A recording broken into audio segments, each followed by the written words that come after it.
प्यारे बच्चों नमस्कार। आज के इस महत्वपूर्ण सेशन में कक्षा 9 विषय गणित की एनसीईआरटी बुक के प्रश्नावली 201 के क्वेश्चनों को बारी बारी से इनका अध्ययन करते हुए आगे बढ़ेंगे। तो पहला जो क्वेश्चन आ रहा है, निम्नलिखित व्यंजकों में कौन कौन एक चर में बहुपद हैं और कौन कौन नहीं है। मतलब आपको ये बताना है कौन कौन एक चर में बहुपद हैं, कौन कौन इस एक चर में नहीं है, और इस उत्तर का कारण भी लिखना है।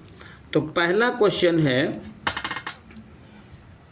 4x² - 3x + 7, ये बताना है कि एक चर बहुपद है कि नहीं। तो देखिए ये एक चर बहुपद है, यानी आपका आंसर हो जाएगा हाँ। अब क्यों है? क्योंकि इसमें x² 3x मतलब x की जो घात है सब पूर्णांक हैं, क्योंकि x की घात यहाँ पर है 2 और यहाँ x की घात है 1, तो ये पूर्णांक हैं, इसलिए ये एक चर बहुपद है। तो पहला ऑप्शन ये पहले क्वेश्चन का होगा, ये जो है चर बहुपद है। इसका कारण क्या है कि x की सभी घातें पूर्णांक में हैं। अब आगे देखिए सेकंड नंबर क्या है। सेकंड नंबर में कहा है y² + 2, y² + 2 ये भी हाँ है। क्यों? क्योंकि यहाँ पर y की जो घात है वो है y की घात 2, y की घात 2 है, और जो कि क्या है पूर्णांक है, इसलिए ये क्या है एक चर बहुपद है। अगला जो थर्ड नंबर है, थर्ड नंबर है 3√t + t√2, ये जो है नहीं है। कारण क्या है? कारण ये है कि यहाँ पर t की जो घात है t√, कह दें या हम लिख दें t की घात 1/2, यानी कि यहाँ पर t की घात पूर्णांक नहीं है, इसलिए जो ये आपका चर बहुपद है वह एक चर बहुपद नहीं है। अगला है फोर्थ नंबर, क्या है y + 2/y, y + 2/y, इसमें देखें तो ये हो जाएगा y² + 2/y। तो यहाँ पर एक y की घात जो तो 2 है और एक y की घात, इसको ऊपर ले जाएंगे तो माइनस वो हो जाएगी -y। तो इसकी जो एक घात प्लस में है, दूसरी क्या है माइनस में है, जो पूर्णांक नहीं है, अतः यह बहुपद नहीं है। फिर पांचवा नंबर है x की घात 10 + y की घात 3 + t की घात 50। x की घात 10, y की घात 3, t की घात 50, यह भी नहीं है। क्यों नहीं है? क्योंकि यह एक चरपदी नहीं है, क्योंकि इसमें अनेक चर का मतलब देखिए x भी है, y भी है और t भी है, इसलिए ये एक बहुपद नहीं है। ठीक है, ये एक बहुपद नहीं बल्कि क्या है, ये बहुपदी बहुपद है, क्योंकि इसमें x, y और t तीन जो हैं पद हैं। सेकंड क्वेश्चन की तरफ चलते हैं। सेकंड क्वेश्चन ये है, निम्नलिखित में से प्रत्येक में से x² का गुणांक लिखिए। तो यहाँ पर दिया है 2 + x² + x। इस समीकरण को हम ऐसे लिख सकते हैं x² + x + 2, अब यहाँ पर देखिए एक्स स्क्वायर का गुणांक लिखना है, तो एक्स स्क्वायर का गुणांक कितना है, यहाँ पर कुछ नहीं है, मतलब एक्स स्क्वायर का गुणांक है 1। एक्स स्क्वायर का गुणांक कितना है, 1 है। अगला क्वेश्चन है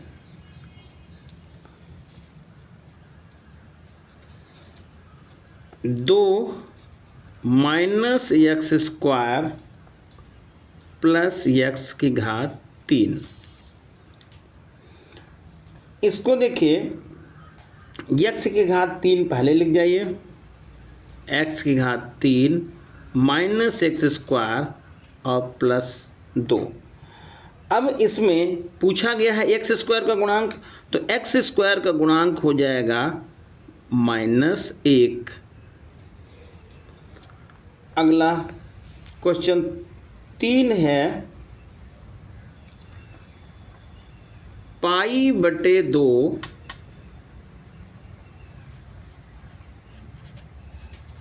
एक्स स्क्वायर प्लस एक्स। इसमें एक्स स्क्वायर का गुणांक पूछा है, तो एक्स स्क्वायर का गुणांक हो जाएगा π/2। अगला है चौथा पार्ट, √2 x -1।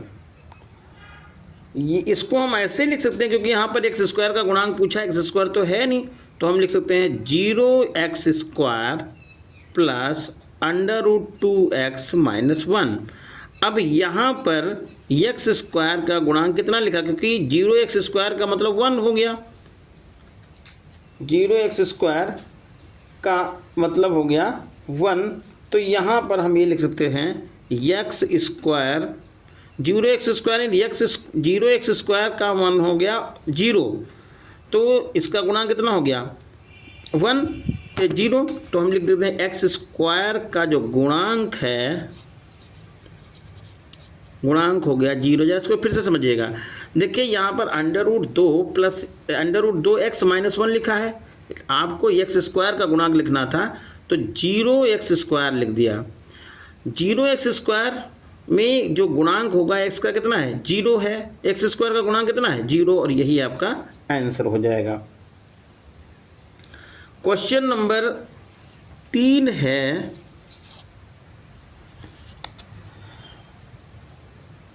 35 घात के द्विपद का और 100 घात के एक पदी का एक उदाहरण दीजिए। 35 घात का एक पद और 100 घात के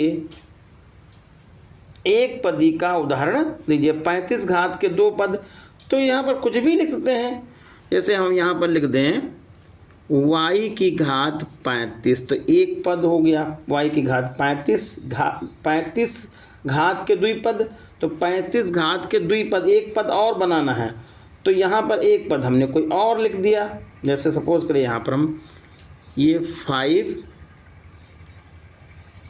लिख दिया, कुछ भी लिख सकते हैं, बस यहाँ पर जो चर पद है उसकी घात कितनी लिख देनी है 35, और ये हो गया आपका आंसर। 100 घात वाला एक पद, तो 100 घात वाला हम यहाँ पर x की पावर 100 लिख दें, एक पद हो गया, क्या दिक्कत है। अब इसके साथ कोई गुणांक लगाना चाहे तो आप गुणांक भी ला सकते, नहीं तो आप इतना ही छोड़ सकते हैं। क्वेश्चन नंबर 4 है निम्नलिखित बहुपदों में से प्रत्येक बहुपद की घात लिखिए। तो बहुपद की घात कौन कौन सी है, मतलब ये बहुपद कौन कौन सी है उसकी घात लिखनी है, तो जरा समझिएगा। क्वेश्चन नंबर 4 में 4 का फर्स्ट पार्ट में है 5x की घात 3 प्लस 4x² प्लस 7x।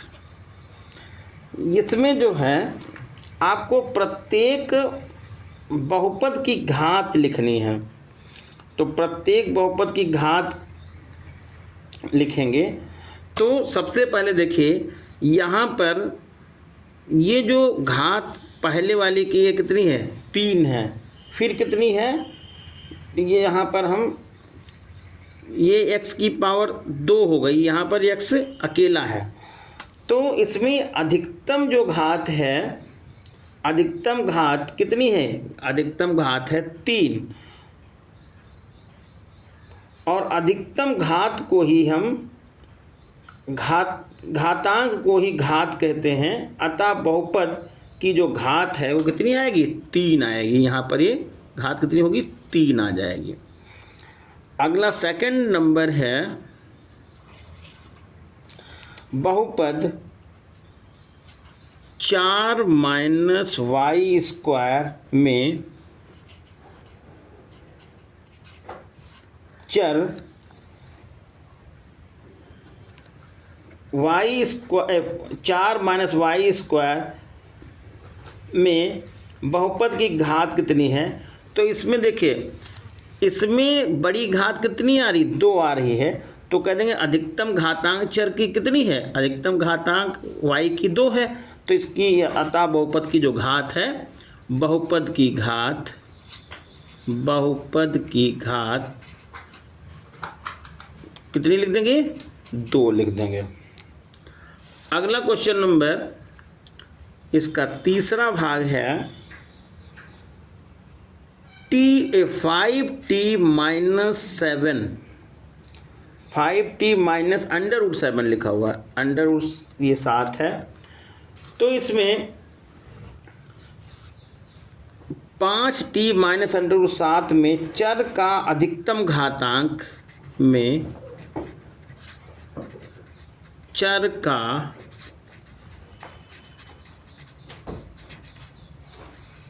अधिकतम घातांक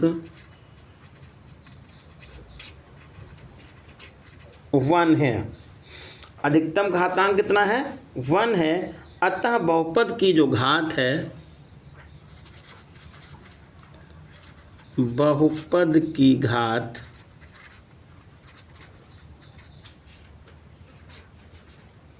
घात 1 है। क्वेश्चन लास्ट में है चौथा क्वेश्चन केवल लिखा हुआ है 3। अब 3 में यहाँ पर केवल एक पद 3 है, इसको हम ये लिख सकते हैं 3x की घात 0, 3x की घात 0, और x की घात 0 का मान हो जाएगा 1, इसलिए 3 का तो 3 ही रह जाएगा। अब यहाँ पर घात कितनी हो गई, 0, तो अधिकतम घातांक कितना हो गया, 0, इसलिए बहुपद की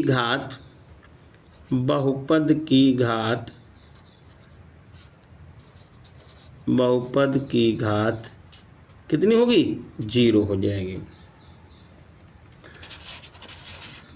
आप लोग भैया चैनल को सब्सक्राइब कर दीजिए, शेयर कीजिए, बेल आइकन के बटन को दबाइए, जिससे हमारा मनोबल और बढ़े और हम आपको अगले भी क्वेश्चन की तरफ लेके चलता हूँ। ये क्वेश्चन नंबर है 5 नंबर क्वेश्चन है, निम्न बताइए कि निम्नलिखित बहुपदों में से कौन कौन बहुपद रैखिक हैं, कौन द्विघाती हैं और कौन त्रिघाती हैं। तो कौन कौन बहुपद दिए हुए हैं, सबसे पहले देखिए लिखा है x square plus x square plus x। तो इसमें चर की अधिकतम घातांक कितना है, अधिकतम घातांक है 2। तो ये अधिकतम घातांक ही घात कहलाता है और इसे हम द्विघाती बहुपद कहेंगे। यानी अधिकतम घात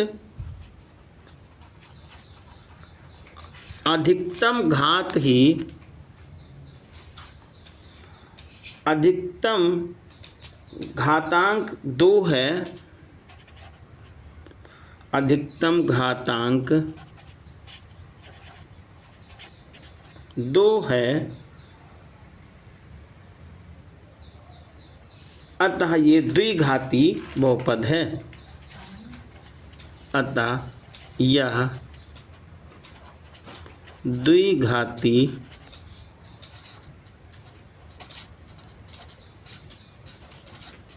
बहुपद है। क्वेश्चन में इसका सेकंड पार्ट है। सेकंड पार्ट,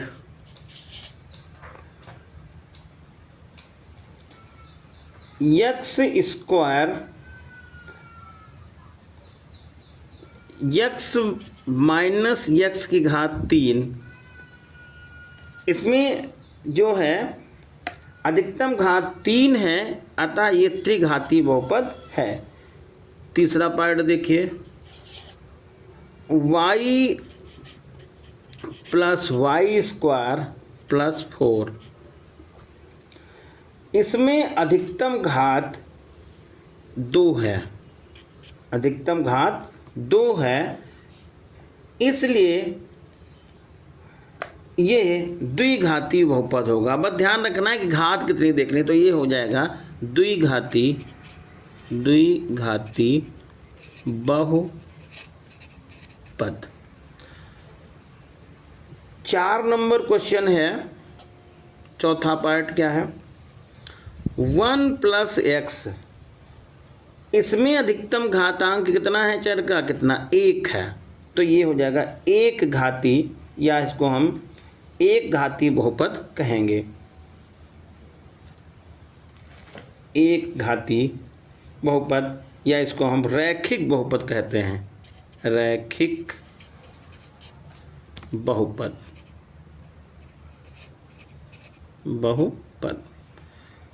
5 नंबर है 3t। 3t में अधिकतम घातांक कितना है, अधिकतम घातांक 1 है, और जब 1 हो गया तो कौन सा बहुपद हो गया, रैखिक बहुपद हो गया। 6 नंबर देखिए,